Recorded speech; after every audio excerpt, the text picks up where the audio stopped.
Welcome to our weekly market review. It's brought to you by TreasuryONE and ETM Analytics. This week, I'm joined by Wichard Cilliers, the head of risk management at TreasuryONE. Wichard, you feel the vibe is winding down in 2025, but there's still several things, cross currents, going up and down in the background, geopolitically speaking, at least. A massive one for the US, of course, was the government shutdown that went into record number of days. And now that it's done, we're finally sporadically starting to get a bigger picture of what the US economy looks like. And I know there's a lot of data still outstanding, but one big one was obviously the jobless rate that came out. And it's still trending downwards. It's actually something that we've been calling for the past 2 years, this weaker labor market, and it seems to be materializing right now. Yeah, good morning, everybody. Weaker labor market is definitely with us at the moment, and you can see with new hirings that's going to happen at the moment in the US. We are on a 5-year low at the moment. November with the Thanksgiving holiday, and 2 holidays in November actually, Thanksgiving being the last one. You can see the hiring in November has been slow.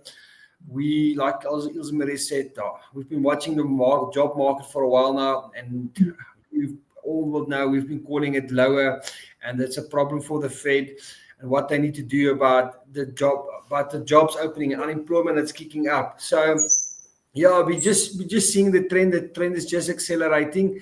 So it's just creating more chaos for the Fed later in this week.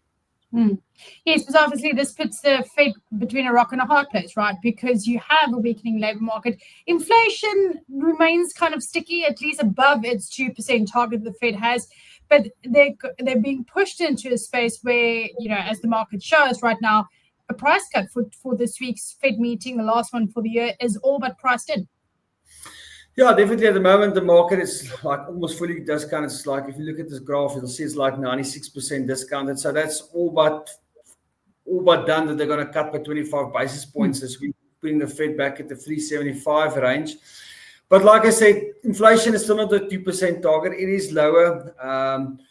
The big thing about what's going to happen this week is probably not the cut, because that's discounted. It's going to what Jerome Powell's going to say afterwards. Mm-hmm. Going to be very hawkish and say we're going to worry about inflation, or they're worrying about the economy on the job side, on the labor market data. So, like you just said, rock in a hard place. What they're going to do, and stagflation, like we said, cutting rates into a slowing economy with inflation still running hot. It's a problem for the US that they need to address. I'm not sure how they're going to address it.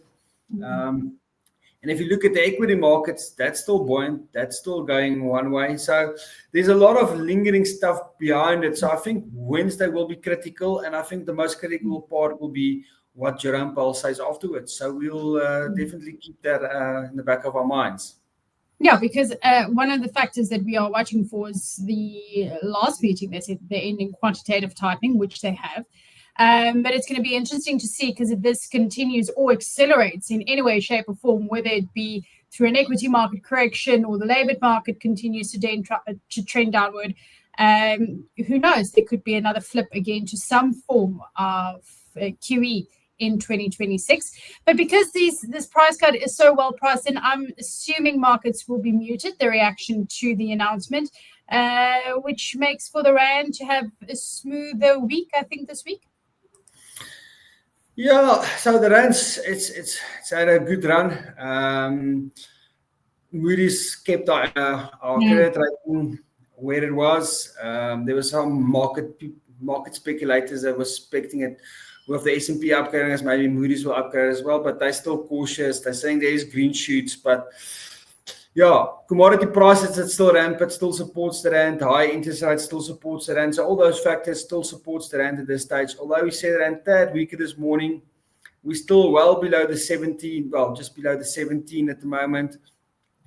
And I think the Rand will also just wait what happens from the Fed on Wednesday.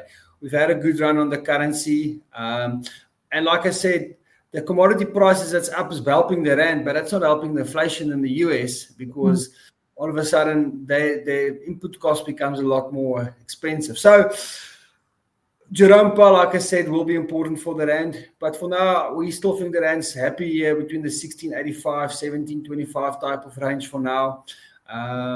We have liquidity drying up from next week and market South Africa going on leave. There's always a possibility that we can see some rampant moves in the rand with volatility kicking up. So we'll just need to keep our eyes peeled for that. But let's see what happens on Wednesday for now. Yeah, but Moody's decision to put us on a positive outlook was kind of a question mark.